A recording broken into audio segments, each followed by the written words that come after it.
Bismillahirrahmanirrahim. Assalamualaikum warahmatullahi wabarakatuh. Baik, pada kesempatan kali ini kita akan membahas studi kasus konversi agama yang dilakukan oleh Yusuf Estes dan Saifuddin Ibrahim. Nah, pada kelompok 12 ini yang beranggotakan saya, Ahmad Muflih, dengan NIM 20240710018, dan juga ada rekan saya, Uluhurul Bisa, dengan NIM 202407101110. Nah, konversi agama pada tokoh masyarakat seperti Yusuf Estes, yaitu mantan pendeta Kristen yang masuk Islam pada tahun 1991-an, dan juga Saifuddin Ibrahim, yaitu mantan ulama Islam yang masuk ke Kristen. Nah, hal ini bukan fenomena yang baru, tetapi sudah dilakukan dari sekitar abad ke-7 Masehi. Konversi ini membentuk dinamika Islam dari Islamisasi damai di Nusantara hingga polemik modern seperti polemik modern melalui media. Nah, di Indonesia itu sekitar ada 1.200 kasus konversi agama per tahun. Hal ini dipengaruhi oleh faktor spiritual, sosial, dan juga digital.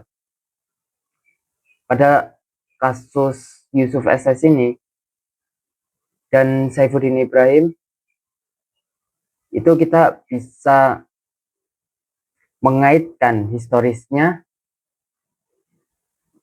yaitu pada Yusuf SS itu mirip seperti Salman Al-Farisi, yang mana masuk Islam melalui pencarian intelektual. Nah, sementara kasusnya Saifuddin Ibrahim ini seperti Imaduddin Lahis yang murtad pada sekitar abad ke-19.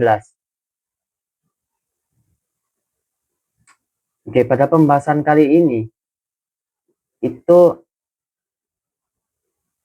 fenomena ini untuk memahami bagaimana dampak terhadap budaya Islam.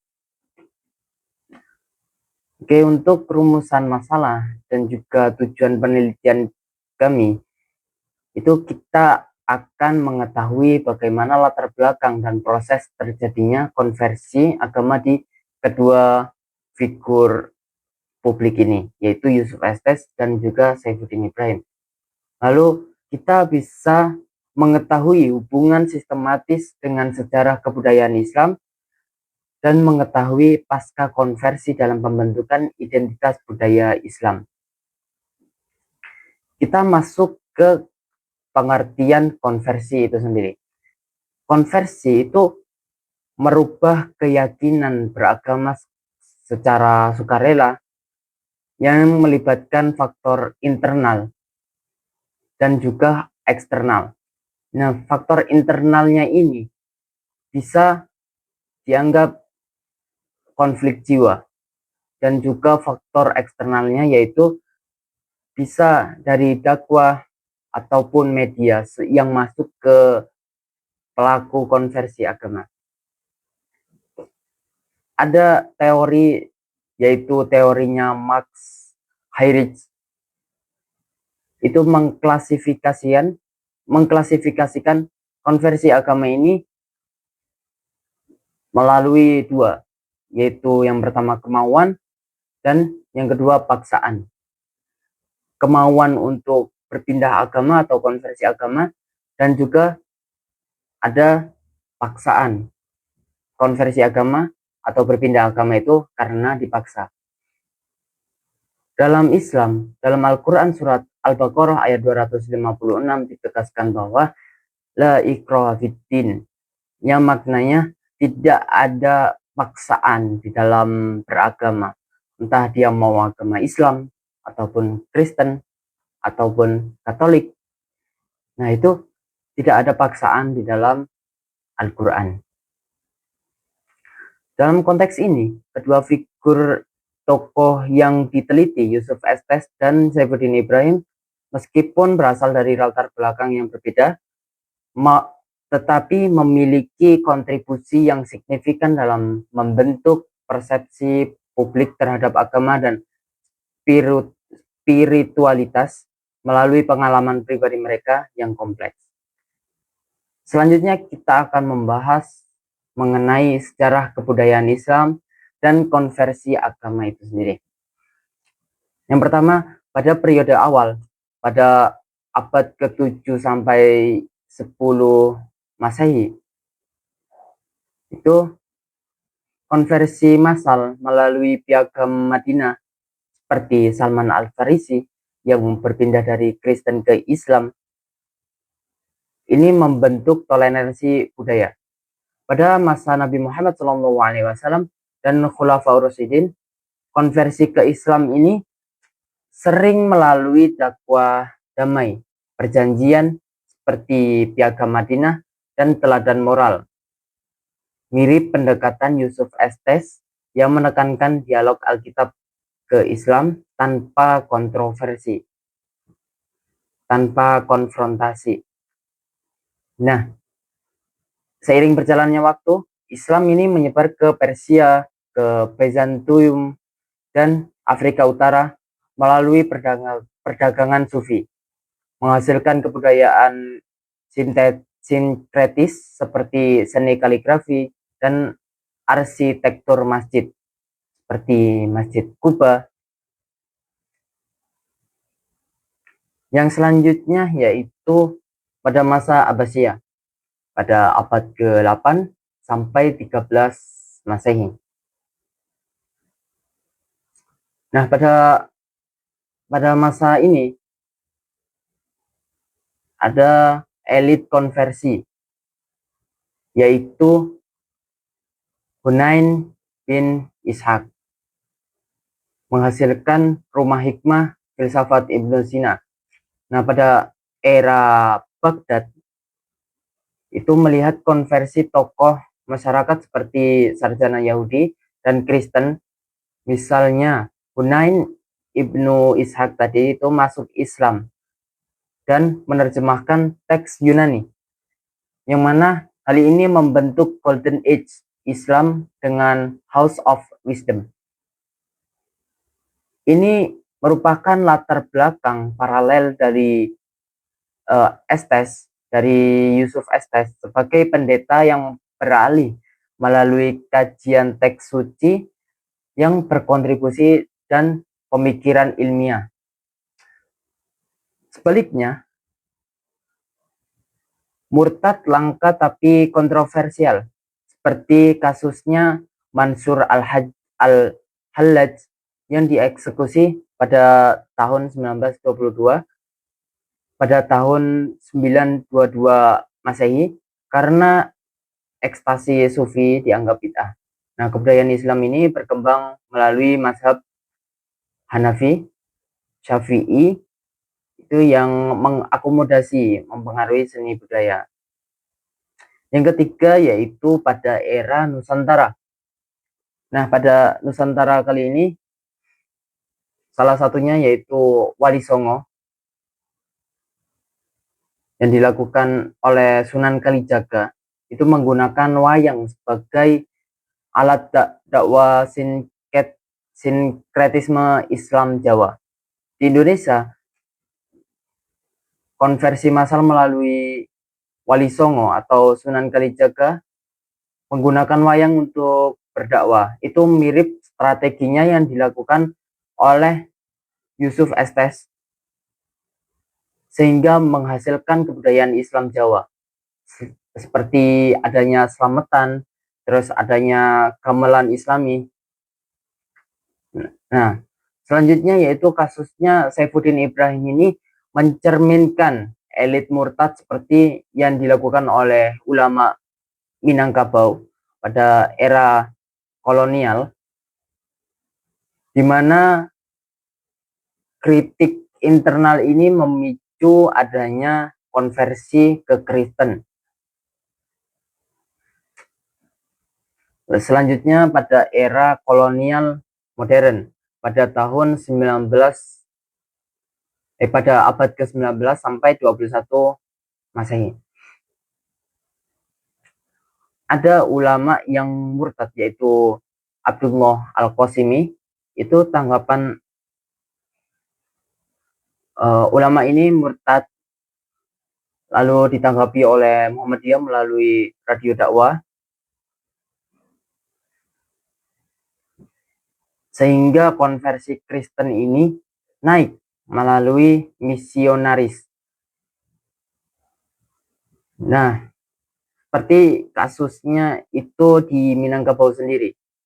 Sekitar ada 300.000 orang Minangkabau yang masuk ke Kristen karena mungkin didoktrin sehingga mereka mau masuk ke Kristen.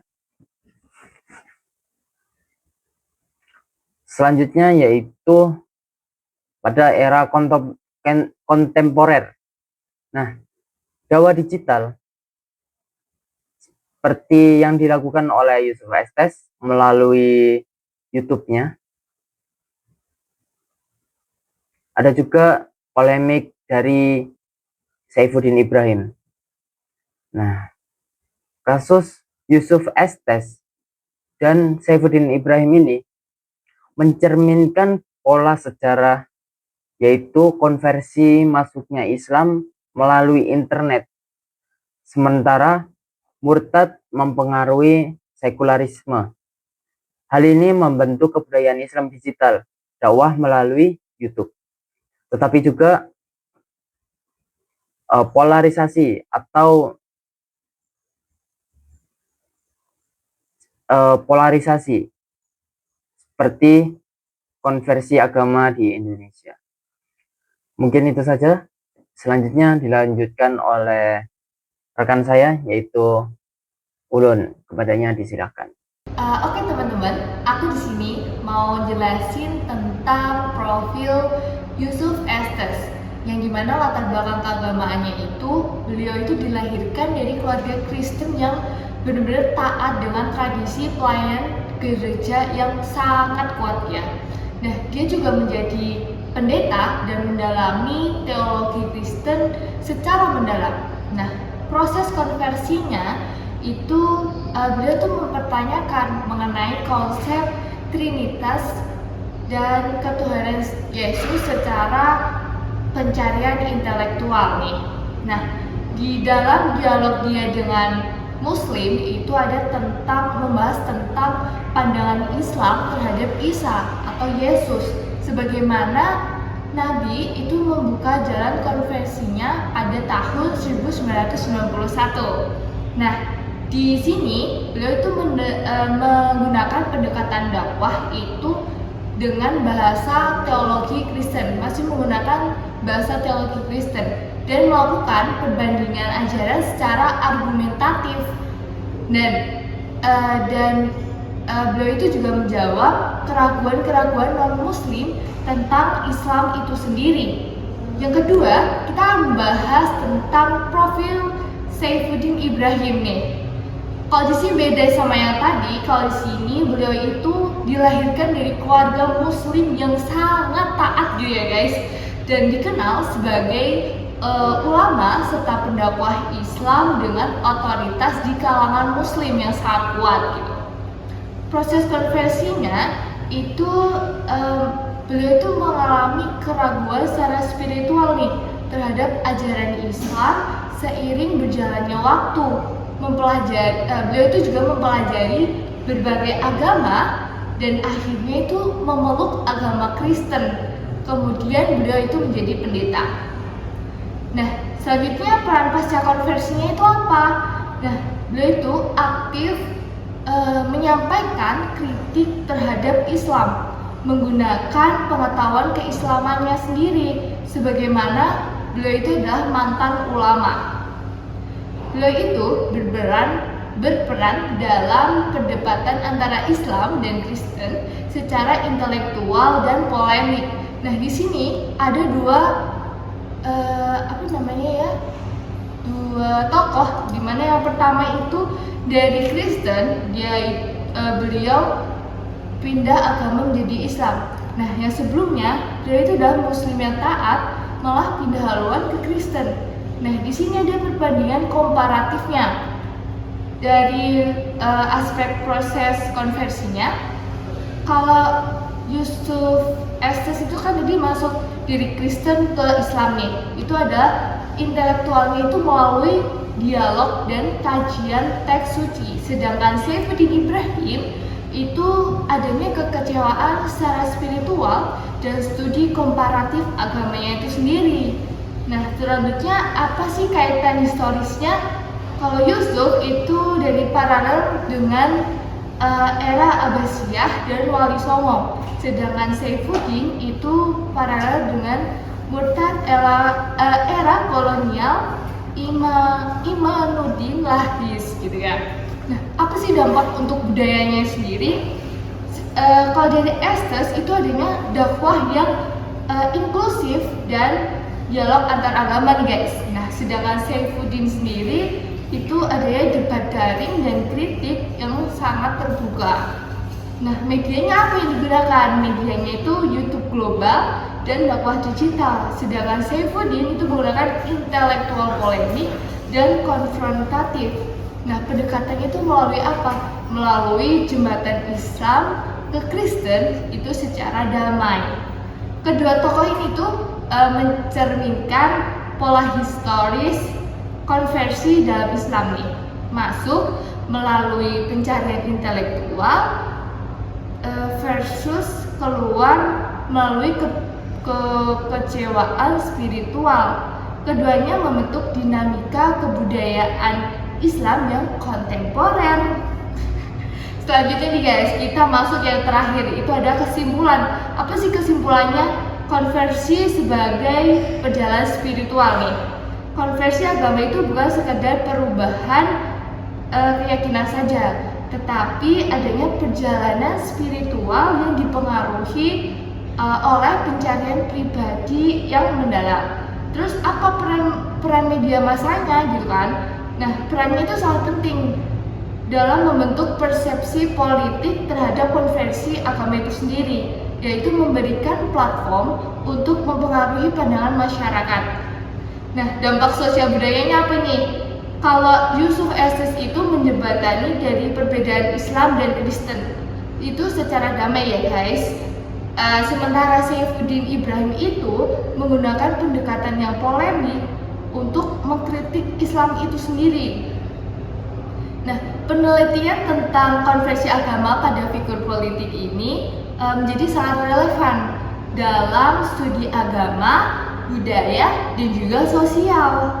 Karena proses konversinya tidak hanya mempengaruhi individu, tetapi juga masyarakat yang lebih luas lagi nih. Kebudayaan Islam itu terbukti dari bersifat dinamis, adaptif, dan terus berkembang seiring perubahan zaman. Sekian dari saya. Wassalamualaikum warahmatullahi wabarakatuh. Bye-bye.